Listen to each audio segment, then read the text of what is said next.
Hi, and welcome to the Glam Reaper podcast. My name is Jennifer Muldowney, and I'm your host, aka the Glam Reaper herself.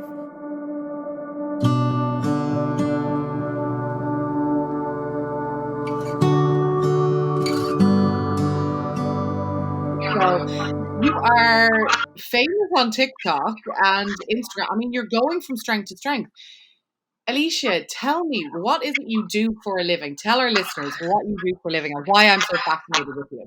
Well, I'm in between jobs right now. I was working in healthcare administration. COVID and other things have not been copacetic with that and helping my kids with distance learning. Um, but in healthcare administration, that's what I do usually. So, So, yeah, you work in healthcare administration. And as amazing as that is, that's not why I want to talk to you, though, is it? no. So tell us, how did I discover you and why? Oh, well, I'm not sure how you discovered me, but I just decided one day on a whim to upload a video to TikTok of myself cleaning a gravestone. So I really didn't expect anything of it. I've shared this stuff on Facebook for years now, and nobody pays much attention. Yeah, yeah. So to put it on TikTok and literally have it go to like millions of views within just a few hours blew my mind. So yeah, I'm It was assuming that's how you incredible. found So the incredible thing about what you do is gravestones are historically forgotten about. They go into ruin. A lot of people are choosing cremation now. People go less and less to graveyards. I know I'm Irish. I'm living in America, so I can't go to my grandparents' graves back home. And things happen. People move away, and things change. But that's one part of it that's fascinating. And then the second part of it is it's so cathartic to watch your videos. it. It really is. It really is. There's just something, it's like, and I don't, this sounds awful to compare it to this, but it is like if you enjoy watching pimples being squeezed, or it's along those lines. I think there's actually official word for that, but it's there. TikTok has kind of has a genre of people watching cathartic things and how they feel about it, and it's the sight, the sounds. Like one of the guys I follow on TikTok, men with pots or men in the forest with pots. Yes, I I, follow him too. love them. And they're Irish. Well, they're Yes. Polish, but living in Ireland. And it's the chopping and the sounds, and you're just like, oh, that looks so good. Yes. So take me back. So you've been doing this for a few years. What Right. what started it? Why? Well, I've been a genealogist since I was a teenager. So I've Right. always been into history and obituaries and learning, about people from the past. I was in the middle of a really horrible divorce, and it was a very bad time. And doing my research one day, I came across somebody cleaning gravestones, and I'm like, I don't have anything to do with my time. My kids are in another state part of the year. And it was a huge adjustment for me I had gone from being a stay-at-home mom, and then all of a sudden I didn't have my kids with me anymore. So I needed something that got me out of bed every day. Yeah. Um, Energy. Hmm. and I started with the first marker I cleaned was my aunt. And it was an aunt that my grandfather had been looking for where she was buried for so many years, couldn't figure out where she was. And I found her, and I'm like, well, let me start with her. And just kind of spiraled out of control. I guess it became almost obsessive Yeah. because it gave me a reason to get up every day. It was okay. Well, my kids don't need me to get up and take care of them, but I can go to the cemetery and see how clean that marker got from last week, or I can start a new one. It was like a part of me healed every time I cleaned a marker. So Wow, yeah.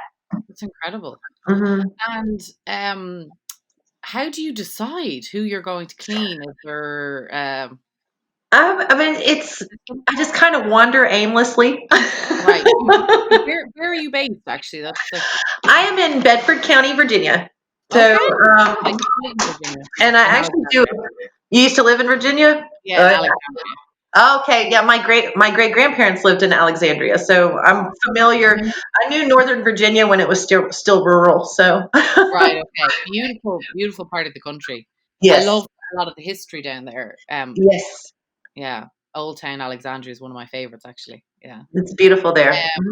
So you're based there. Do you choose graveyards and cemeteries locally, or Yes, I stay local for now, just because travel's not really very easy with kids, and of course now we've got COVID, but yeah, I stay local. There's a few cemeteries that I work in, but mostly like everything that I've shared on TikTok and Instagram, they're all within. It's actually a group of 3 cemeteries in our town. It started, and it's kind of like there's the very historic one where the oldest graves are, and then it just kind of gradually goes to the newer section. So I tend to stay in what's Longwood Cemetery and Oakwood Cemetery over there, and work with those markers. The newer ones, they're not as dirty. yeah, of course. And there's not they don't call to me as much. So if I'm cleaning a newer marker, it's usually because somebody has called me up and was like, "Hey, can you clean my mom or my grandparents' marker?" Because they just don't look like they need the work as much. Right. And do you, I guess that was the question. Do you have to ask permission from the cemeteries or the families? Like when you choose one, when it just calls to you, do you just go and do it? Is there a rhythm? Yes, the preferred pattern is to find a descendant, then a caretaker, or the property owner. The cemetery that I work in most of the time is a public cemetery, so I kind of, and it might upset some people in town, but I kind of have blanket permission to clean in there now at this point because I haven't damaged anything. It's only served to benefit the town. It has also motivated the crew to do more to improve the grounds. So it's kind of, yeah. I mean, when I came back, when I started up again this season, they had cut back a lot of shrubs and trees and lifted a lot of markers up off the ground that had fallen over. A lot of people don't know that tombstone maintenance is not the responsibility of grounds crews because nobody has to have a tombstone. Hmm. So it's not usually part of the care agreement. So I do ask permission. It can be hard. I've only had one person that has been like, no, don't clean any of my family stuff. So everybody else has been very nice. Yeah. Yeah, There's there's always always a going to grump in be the bunch. yeah.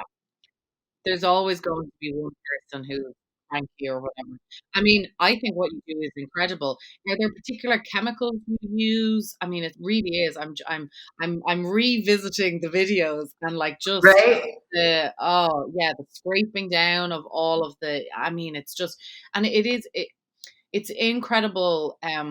You've pointed out so many things that like people get buried and some people will look after the tend to the grave, for a couple of years and then they might pass away. And sometimes it can be just a spouse or maybe the kids and then the kids move away.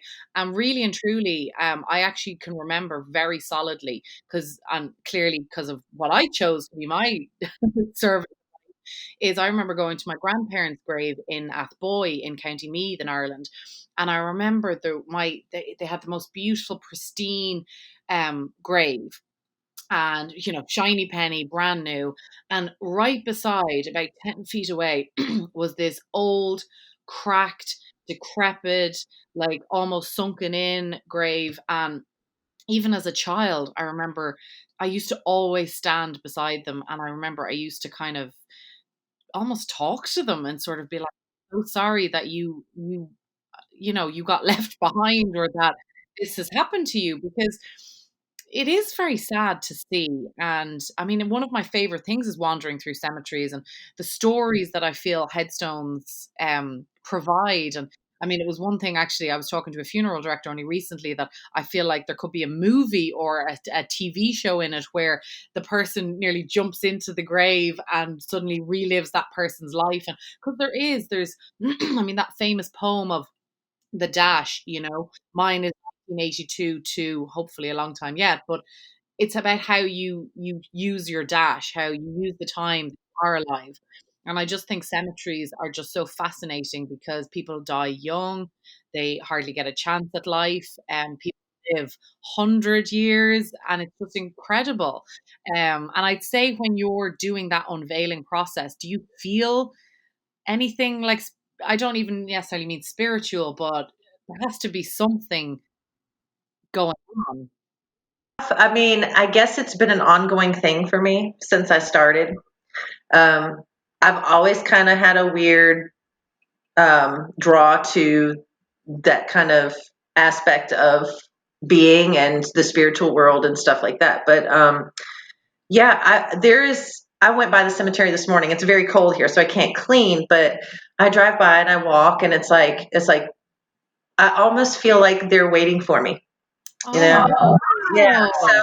like I come and it's like, you know, one of the hardest things for me, like I really like antiquing. But you walk through an antique store and you see a stack of photographs of someone's baby or a wedding picture, and they're completely forgotten. Yeah. And that is a really hard thing for me because I grew up with a grandfather who he didn't know one set of his grandparents, and it was almost like a crazy obsession for him to pass down this knowledge and to make sure that people in photographs weren't forgotten, and that and I inherited, I guess, or ended up possessing that kind of same obsession, and it kind of trickles into the same experience. Like I feel like with these people, I don't necessarily know who they are, but I feel like I'm giving them a new life in a sense, and Yeah. giving them, another chance to be remembered and honored. I don't necessarily agree with burials as in the modern sense, but the ones that exist now, like you said, walking through a cemetery, it's like walking through a museum. Yeah. They're works of art, and the amount of money that someone had to spend to buy some of these tombstones, they're so opulent and so elegantly carved. And, I do often imagine, especially with the children, like what was it like for their mother to stand in the spot and Oh, say yeah. goodbye? And a lot of times it's not just one child, it's several children in a row. Yeah. And that's just the reality of the time. So I just find the whole process very humbling. And so I don't know if it's more of like I sense spirits there or feel connected to them, or is it's just that it's just humbles me to be aware of how easily things are lost. Absolutely. I mean, you're speaking to the converted here because I organize memorials for a living. And so while I'm not necessarily part of a funeral and I'm not a funeral director, I get to be a part of the family in celebrating the life and doing it in a unique way that maybe isn't in a church or a chapel and things like that. And I mean, what you've just described there reminds me of a quote that I'm pretty sure is Banksy, the artist, and he said that in reality we die twice. The first time when we physically leave, and the second time when somebody says our name for the last time. And that to me epitomizes what you just said there, and it is so true. I mean, for somebody who I don't have any children, I've often thought, what legacy, because so many people are not having children these days, and we don't have that to pass down. I mean, yes, I can pass it to my nieces and nephews who may remember me, but there is a certain, and I think as well, it's probably modern day baby boomers, millennials, the generations that are coming to the fore now are so concerned with legacy and leaving a mark on the world, whether it's TikTok viral video.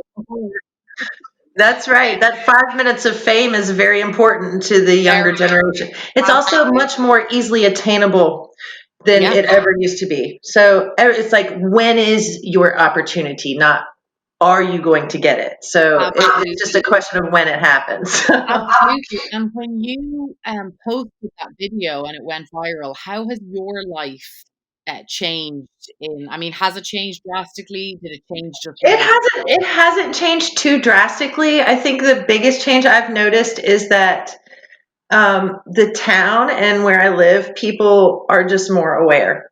I've had more people stop in the cemetery. I went 2 years and nobody barely paid any attention. And now all of a sudden they'll stop if they see me and, oh, I just love what you're doing. And that feedback is nice. Oddly, my friends don't really give me much feedback. So I'm like, and when I went viral, I was like, I posted on my Facebook page, I'm like, I share this here, and you guys like give me just like okay, whatever. She's doing this stuff again, this weird stuff she does, and then I put it on like, y'all don't give me this love here. So that's really the only thing that's changed is like, I think more people have an awareness of the fact that I've done this completely like it's all volunteer. Nobody's paid me for this. I didn't do it for recognition or anything. I just did it to have something to do. And that was actually was going to be my next question: is do you get any compensation for what you do, or is it serious labor of love? It is a serious labor of love, for the most part. But I have gotten paid for cleaning some markers. I have, and some people won't let me refuse to be paid. So that Right. that is a very hard thing for me. I'm not good at accepting anything from people. So that I think would, if I have to go back to what the biggest change for me has been, that has probably been the biggest change is being willing to do a podcast or go on the news twice. It's just really out of my comfort zone because I'm trying to, I'm in a public speaking class. I'm like, do I have to record my face? Like, can I just do audio? Well, I completely agree with you, and you'll probably laugh because I mean I'm doing a podcast, but this podcast has been well over a year, if not 2 years, in the making, because I knew I had the idea for it. I knew the amazing people like yourself I wanted to interview, but I was just terrified of my own voice, my own face. Right. I don't want it. I don't want it, but I No. feel like it's got to be done, and I think us females are the worst at that. Um, but is this something that you think you would like to turn into a business? I'm trying to let it play out organically. But yeah, I do. I didn't think, I mean, there was a few months ago before I posted the TikTok that, it came up and I was like, I was really afraid that it would take away some of the meaning for me. Because it's such a silent, solitary activity, and it really is like personal therapy. I've always people, why do you do this? I'm like, because it's like therapy for me. It's It's cathartic for you in a different way. Yes, it's therapy for me. And I don't want to lose that aspect of it, but I'm trying to look at it more as though I'm not losing that aspect. It's just expanding to where I can give that same feeling to other people. So that that makes me want to see what I can. Yeah, I mean, I'm going to leave all the links attached to this for people to check you out if they haven't found you organically already, um, because I just was so fascinated with it. Can I ask, do you know much about that community? Is it something that, like, are the chemicals you use special? Did you kind of formulate this yourself, or is this is there a class? It's a product called D2 biological solution. It's the number one, really the only product approved by the cemetery conservator community.